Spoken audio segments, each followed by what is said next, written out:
GT3 cars may look familiar, right? But beneath that bodywork, they're full of surprises.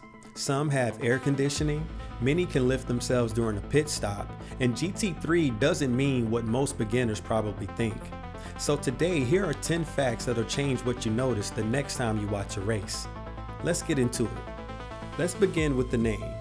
GT. It stands for Grand Touring, a term traditionally connected to powerful road cars designed to combine performance, comfort, and long-distance ability.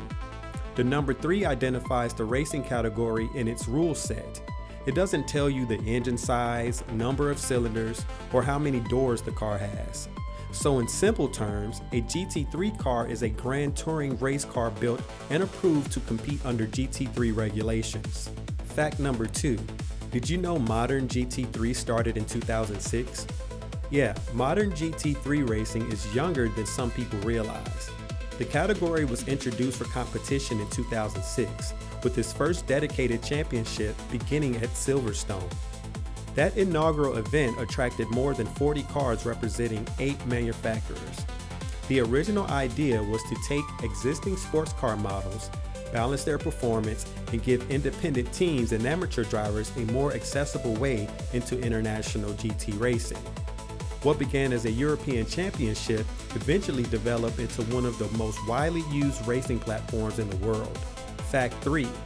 The road car has to exist. Manufacturers cannot simply design an imaginary prototype, place familiar headlights on it, and call it a GT3 car. The GT3 machine must be connected to a real production model. Under the FIA's homologation requirements, at least 300 road-going examples of the model must be produced before its racing version can be approved for GT3 competition. That's why the grid includes names you recognize like the Porsche 911, BMW M4, Ford Mustang, Ferrari 296, and Chevrolet Corvette. The road car provides the identity. The manufacturer then transforms that identity into a competition machine. Fact number 4, and this is probably something you wouldn't even expect inside of a stripped out race car. Some modern GT3 cars have air conditioning. It isn't installed to make the driver feel luxurious.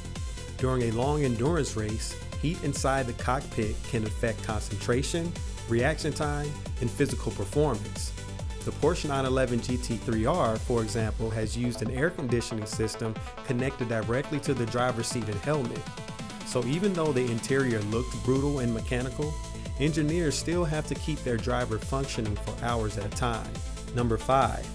GT3 cars can lift themselves? Well, during a pit stop, you may notice the car suddenly rise without anyone placing a conventional floor jack underneath it. That's because GT3 cars can have pneumatic air jacks built directly into the chassis. A crew member connects a compressed air hose, often called an air lance, to the car. The system extends several jacks underneath it and lifts the entire vehicle from the ground. Once the tire change or repair is complete, the air is released and the car drops back onto the asphalt. It's one of those features that can be easy to miss until you know to watch for it. Fun fact number 6. ABS and traction control are legal. Unlike Formula 1, modern GT3 cars use racing ABS and traction control. ABS helps prevent the tires from completely locking up under heavy braking. Traction control helps manage wheel spin when the driver accelerates. But these systems don't drive the car automatically. The driver still has to brake at the correct point, control the steering, and manage the throttle. The electronic systems simply help make cars with enormous power more manageable for different experience levels and changing track conditions. Many GT3 steering wheels allow the driver to adjust these systems while racing. Take for example the Lamborghini Huracan GT3. It provides multiple settings for both traction control and ABS.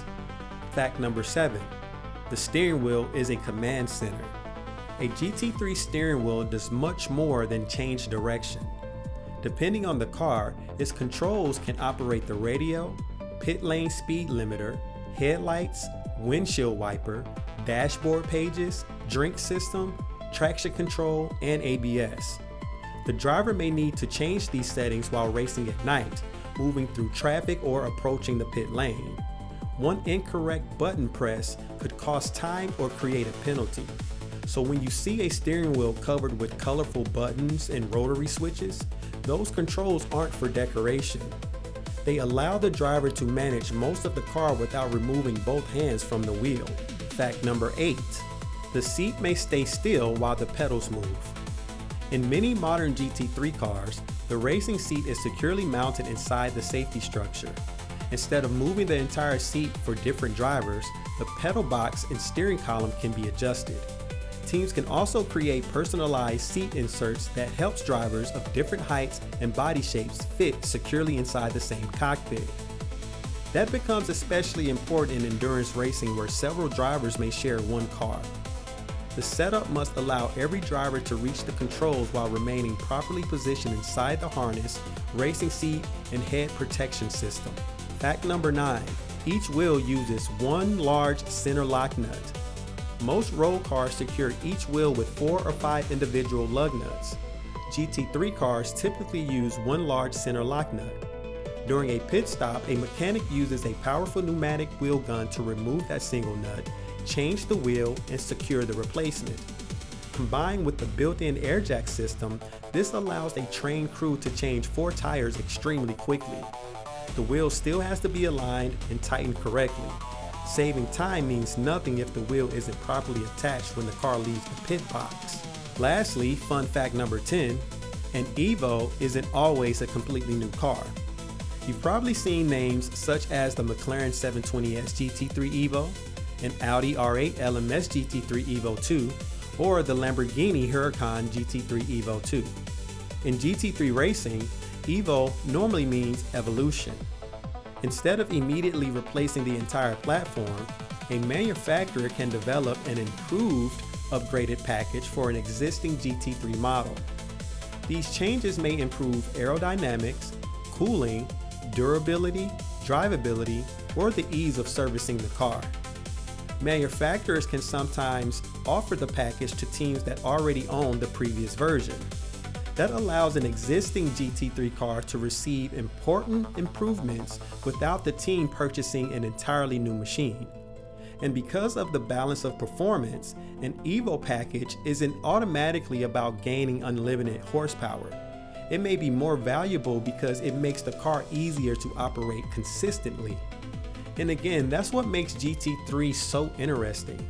The category began with recognizable Grand Touring cars, but underneath those familiar shapes and machines filled with details most people never notice. They can lift themselves in the pits, cool the driver during endurance races, adjust ABS and traction control from the steering wheel, and evolve through upgraded packages across several racing seasons. You don't need to understand every technical regulation to appreciate GT3.